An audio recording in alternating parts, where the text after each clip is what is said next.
Deputy commissioner Khushab doctor Jahanzeb Hussain لابر کی خصوصی ہدایت پر اسسٹنٹ کمشنر خوشاب چودھری ضیاء اللہ اور chief officer municipal committee Jauharabad Ali فرقان کی جانب سے محرم الحرام کے جلوس کے دوران عزاداران کے لیے خصوصی انتظامات کیے گئے۔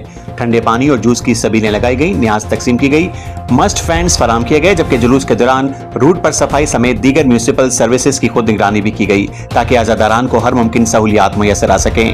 محرم الحرام کے جلوس کے موقع پر ضلع انتظامیہ اور میونسپل کمیٹی جوہر آباد کی جانب سے عزاداران کی سہولت کے لیے مؤثر انتظامات کیے گئے۔ ٹھنڈے پانی اور جوس کی سبیلوں کے علاوہ نیاز بھی تقسیم کی گئی۔ شدید گرمی کے پیش نظر مسٹ فینڈز نصب کیے گئے تاکہ عزاداران کو ریلیف فراہم کیا جا سکے۔ اس موقع پر اسسٹنٹ کمشنر خوشاب چودھری ضیاء اللہ اور chief officer municipal committee Jauharabad Ali فرقان نے جلوس کے روٹ پر صفائی، نکاسی اور دیگر میونسپل سروسز کا خود جائزہ لیا اور متعلقہ عملے کو ہدایت کی کہ عزاداران کو بہترین سہولیات کی فراہمی ہر صورت یقینی بنائی جائے۔